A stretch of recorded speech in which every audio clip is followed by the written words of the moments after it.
Do you know how to find confidence? You have to be competent. When you are competent in an area, when you're competent in your vision and people can see it, people will trust you.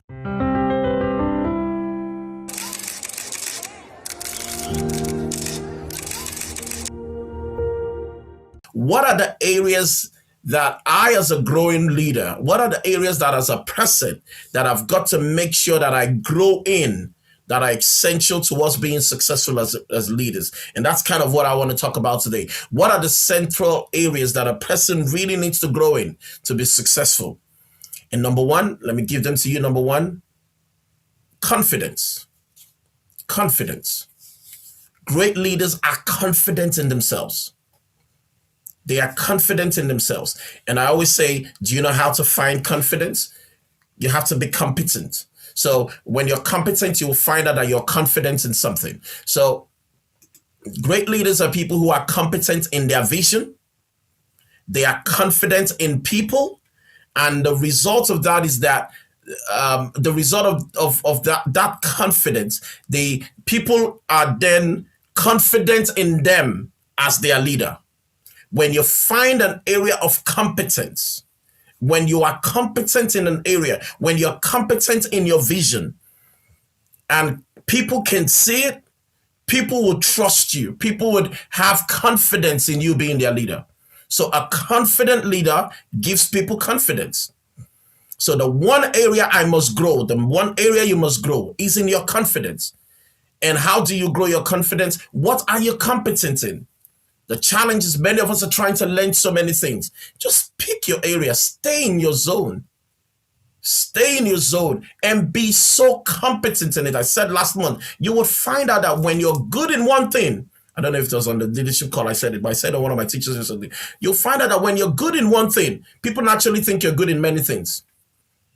So find the one thing that you are good in and really be good at it. Really be, you will do many things. I'm not saying you're only created for one thing, but let there be something that people know you about in your competence. Now, when you're good in that area, it naturally sparks confidence. So we think of leaders sometimes, we think one of the words that comes out when we talk leadership is always charisma, right? Everybody says a charismatic leader. And we think of charisma as a personality. What I'm going to say is going to help some of you. I hope you're right. What I'm about to say is going to help for some of you. Do you know what? At the core of charisma is confidence. Confidence is the core of charisma. When you know something, you know it.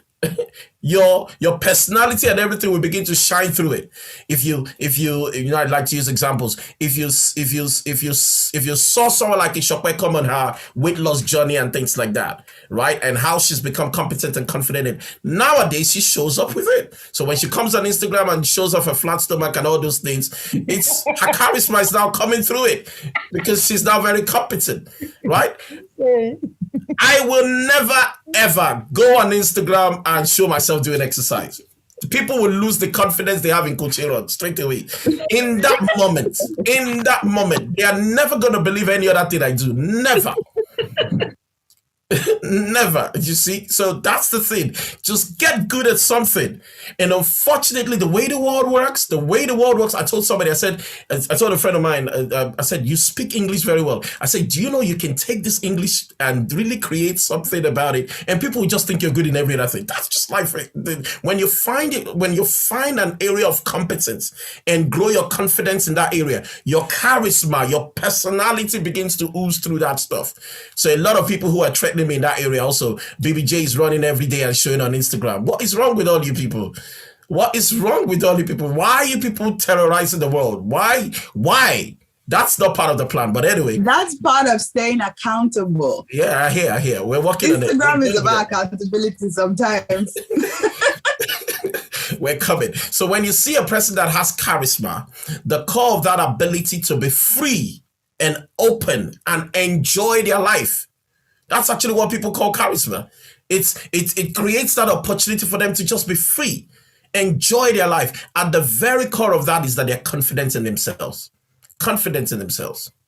And I wish for every one of us listening to me to really become confident. We want to become confident leaders. If you want a marketing plan, I'm giving you business tips right now. If you want a marketing plan, are you ready? Everybody put your ears towards the recording. Are you ready? Pure gold marketing plan. I can't see any ears towards the recording. Marketing plan. If you want a good marketing plan, don't tell the next person what I'm about to tell you. Nothing sells like confidence. Nothing. Nothing sells like, look, I've been on some roles. I don't even know what I was talking about. Tell a story. One of my friends, Abiola James, and I worked my very first project, and we had this terrible project manager.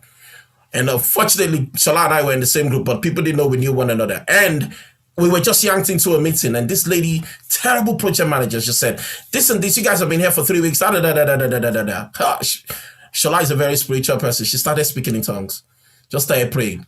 I just went to the board, and I just started writing stuff and drawing stuff that I had no clue about. And lo and behold, we just saw this one and said, oh, wow, now I see it. I said, what did you see? She would just say, no, now I see it. I was like, really? So after I drew whatever I drew on the board, I took picture of whatever she was seeing for Shala and I to sit down and say, what was she seeing?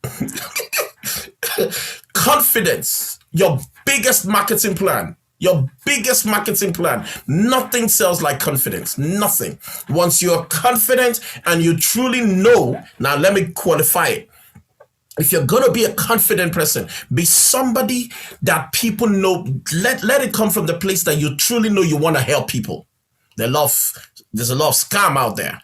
But when you truly know that what you have can help people, when you truly know that what you have can add value to people, trust me, people are always going to sign up to you. People are always going to buy into what you're selling. Your number one marketing plan is your confidence. And I can tell you, when I look at people right in the eye, I look at, and some of you have experienced it, when I look at people right in the eye, and I can say with all integrity in the world, these words, trust me. I have someone in the hospital at the moment, completely racked her body. I called her yesterday, I said, trust me, you are getting out of this. I know you are getting out of this. I said, I need you to borrow my belief. I don't even need you to have faith any longer. Borrow my belief in this. Trust me, you're going to get out of this. You know, when I tell my clients, trust me, you are coming out of something. Trust me, I can help you. You want to be that kind of person that adds value to people. I can take you to a whole new level in your life. And I mean it when I tell people that. And I'm not just saying, using mere words, but I know that I can help people. I know that I know. I just know it. And guess what they do? You know what? They buy into that confidence. They buy into the confidence. They buy into the faith I'm giving. They buy into that hope. I'm a hope broker. That's what I tell people. They buy into the hope of a better life that I'm telling them they can have. Why? Because my confidence is what's coming through, right? So we need to ask ourselves, what are our confidence killers? What are our confidence killers? Let me see. Hit the chat box. What do you think is a confidence killer? Let's have some chat quickly. What are some of the confidence killers? Fear of failure. Fear of failure. Imposter syndrome. I like that. Fear of looking stupid. Good ones. Number one confidence killer. Number one confidence killer. And I'm going to be doing a course at some point this year. I tried to do it last year. I didn't get to do it. Number one confidence killer is low self-image. Number one, low self-image. And you would always hear me say, you will never rise above your self-image. I can't help you if you don't have a good self-image about yourself. Anoint you, pray for you, put hands on you, get prayer warriors around you, speak in tongues. If you don't have a healthy self-image about yourself, I can't help you. And you will never rise above your self-image. And I don't think, when you hear people say, I don't think I can, and I hear this a lot through coaching, when somebody tells me, I don't think I can, It rises from a deeper, I don't think I am. I don't know if you got that. When somebody tells you that they can, it has a lot to do with their identity. And I don't think I can comes from a deep place. So when I hear somebody tell me they can't, I am able to tell that there's an identity issue. So that means they don't have a confidence in their I am, in who they've been born to be, in who they've been created to be. I don't think I can rises from a deep place of struggle in the I amness. There's this quote I saw while preparing for this, and it's on negotiation, but I just thought it was really apt for this. It says, I don't have the person who wrote it, I should have. It says, lower self-worth translates into 37%, less willingness to negotiate, and use of 11% fewer negotiation strategies. Increased self-worth correlates with the greater willingness to incur the risks of prolonged negotiations and greater adaptability. In short, the less confidence you have in yourself, the faster you will give up trying to get what you want in life. That's it. When people tell me I can't do it again, it's actually a lack of confidence. It's actually a lack of confidence. The less confidence you have in yourself, quickly you give up things. Quickly. You give up wanting something from life. The less confidence you have in life. And you wouldn't even go into negotiate, as that statement was saying, if you don't have confidence. And that's why many of you don't charge what you're worth. That's why they treat you. I tell some of my clients to get out of a job, and they've imprisoned themselves in a job. I actually pushed one this week. The person's looking at me, just keep looking straight. I said, look, no, ask for 100 grand. The person said, I say yes. But that's it. You have to push yourselves. You have to push yourselves. You have to push yourselves. When I see a person that quits quickly, there's a low self something going on there. There's a low self-confidence something going on there. People who quit quickly, just check it. And that's low self-esteem. Low self-esteem. When you find yourself constantly trying to quit, we need to begin to work on your self-image. And one of the courses I'm going to be teaching this year, at some point, it's on self-image. I just need to find the time to do it. I have a 10 weeks course that just really deals on self-image. And when I'm walking through my community, I'm seeing a lot of people struggling through that. That course would take a lot from me, but I'm hoping to do it at some point. Number two, many of you mentioned it, fear. Your self-image comes before fear, actually. Fear is another killer. Fear is another killer of confidence. You see, confidence comes from not always being right. Comes from not always being right, but not fearing to be wrong. What's wrong with being wrong? What's the problem? My mom used to tell me as a child, she said, and I think that however way she said it or whatever she meant, just really inspired. My mom used to tell me as a young child growing up, she said, you are my child that doesn't have any shame. Because I was happy to be goofy. I was happy to be whatever it is. I was happy to be whatever. I was never trying to be the perfect child for my parents. Or my siblings went to the same school. I went to a different school. They went to the same primary school and secondary school. I went to a different school. They went to the same university. I went to a different university. Everything, I broke all the rules in my home. All the rules. You see, confidence comes from not always being right. Be people, we're growing leaders who would make up their mind not to be scared of getting things wrong, not to be scared of being wrong. When you run into a confident person isn't always right. That's a myth. That's a misconception. The confident people are not always right. They don't fear being wrong. And I can tell you every day, I'm confident about a lot of decisions I make. And you know, there's this popular cliche actually that says, you don't know what you can do until you try. And most times, when the first time you rode a bicycle, you looked very silly. But most of you have perfected the act. So you don't know what you know until you try. And you never try until you know what you can do. So if you worry about what people think of you, it's because you have more confidence in their opinion of you than you have in your own and in your belief in yourself. So you're not going to get things done because of what people think. Really? then you have more confidence in them. You'll have more confidence in their negativity. You have more confidence in the words that they're saying than even in yourself. And that goes back to self-image. And that's why I tell my clients, say, borrow my confidence in you. I'll loan you my own confidence. Ride on my confidence for a while, because just hang around me, you're going to get better.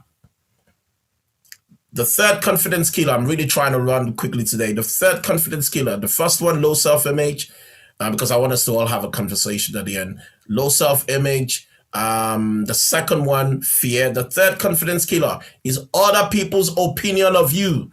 What anybody thinks about me, I don't care. There are people who are never going to trust me. Tough. There are people who think I'm a scam. Tough.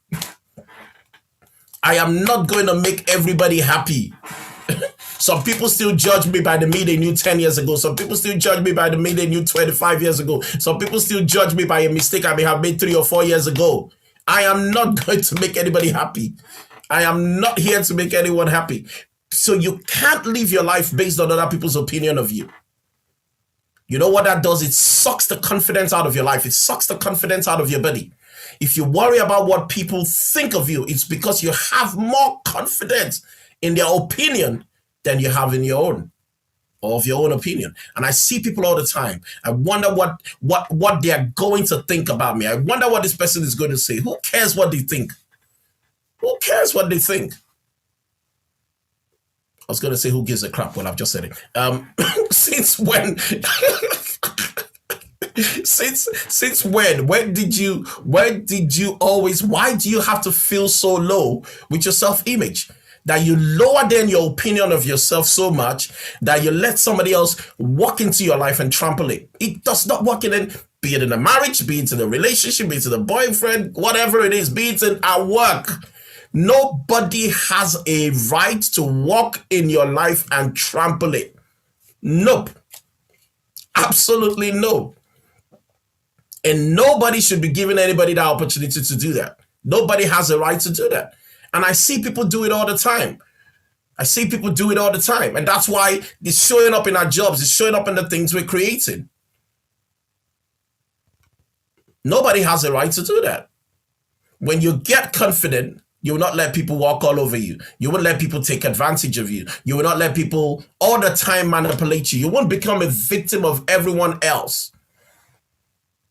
And then, and I think it's Carl Jung that says, and then you now begin to think it's your fate. It's that this is how God that's not how God created your life to be. There's some of you listening to me, you will never rise to your potential. This is not a curse. You will never rise to your potential until you get rid of certain people in your life. Simple. You will never rise to your potential. You will never rise to your leadership. You will never rise to where you want to get to in life until you get rid of certain people in your life, get out of certain organizations, get out of certain cliques. Just literally X some people from your life. You will never rise to your potential. So you had better get some courage, or you're going to stick around and live in the leper colony and wonder why you never got home. And that will be a shame. If I could do anything for you today, if I would walk into your life today, and if I would breathe courage into your life today, and as we've already said, courage is as a result of confidence. You have never seen a courageous person. You have never seen a courageous person that is not confident. Not possible. And you're not going to make it through life if you're not courageous. You will never see a courageous person without confidence. When your confidence will breed courage. So it doesn't matter how many times you say the mantra. It doesn't matter how many times you say the positive affirmation, I'm courageous, I'm courageous. If you don't build your confidence, you can't be courageous. And the thing is, confidence is a cornerstone for leadership. So we're talking leadership. A leader must know that he knows, and must be able to make it abundantly clear to those around him that he knows. So look for your area of competence. You must know what you know. Confidence stimulates creativity, and it's creativity that helps us discover answers. Confidence will help you discover answers. Because you keep going. Teddy Roosevelt said, whenever you're asked, listen to me, guys, I tell this to my community a lot. Whenever you're asked if you could do a job, my answer is always yes. Say yes. If If you're asked if you're going to do a job, say yes, I can. I certainly can. And then guess what? Your next assignment is to get busy and find out how to do it. That's it.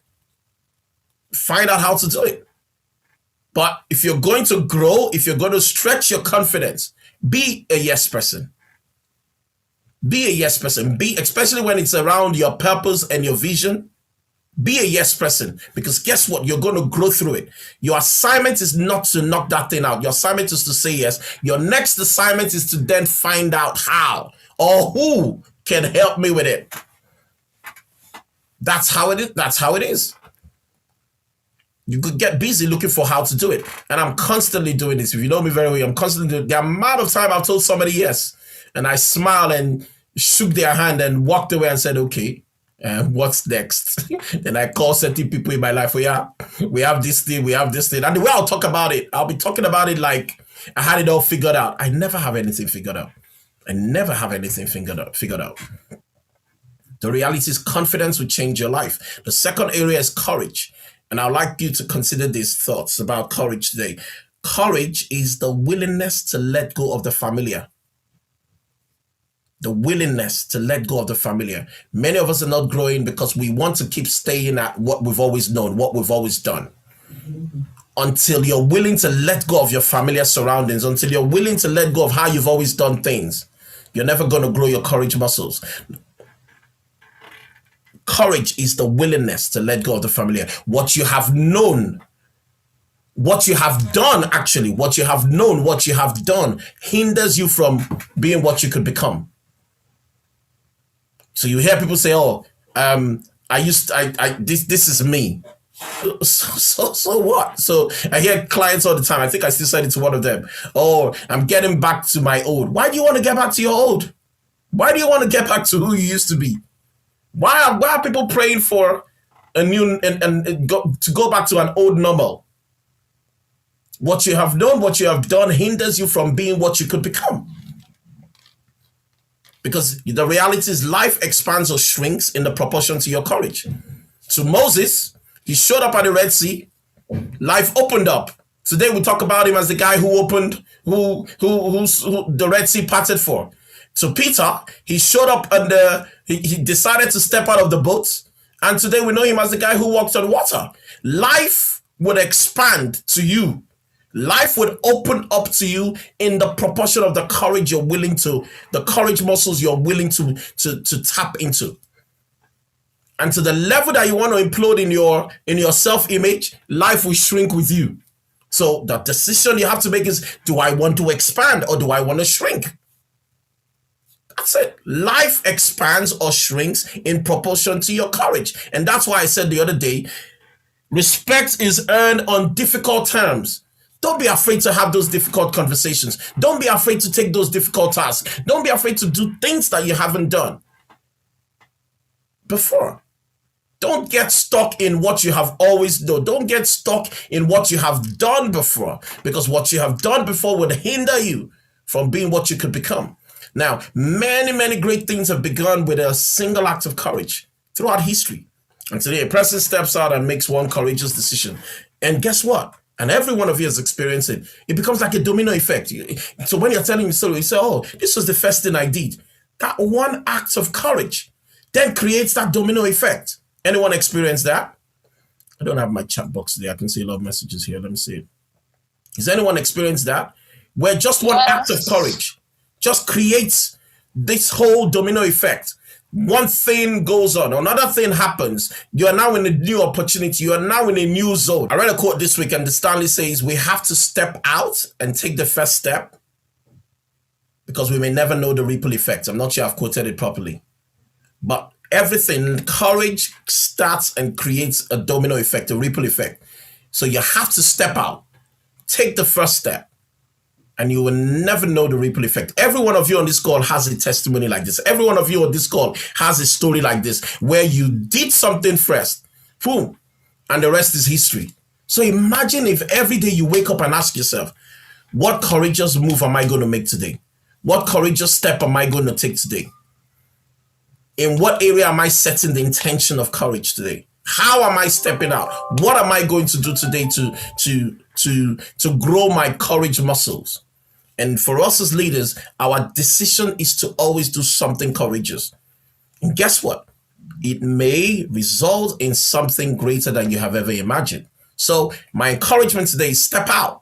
Courage is not waiting for your fear to go away. Never. Failure is success constant companion. Failure is success's constant companion. When I fail at something, I know that success is around the corner. So step out. Courage is not waiting for you. It's not waiting for your fear to go away. And many of us know how to say all these buzzwords. We can say it at the gut level. But many times, we still allow fear to hold us back. And the thing is, fear in leadership usually is connected to the uncertainty about the future. But uncertainty about the future is never going to go away. We don't know. The government doesn't know nothing about coronavirus. You can see how it's a hit and miss situation they do. There's always going to be uncertainty in the future, always. But uncertainty about the future is never going to go away. And I tell leaders all the time, uncertainty is why you're on this call. Uncertainty is why you're a leader. You are a leader when you can walk people. Do you know what it was for Moses to say, I am leading you somewhere? What do you mean you're leading us somewhere? Where have you been before yourself? You take people from something that they've been used to.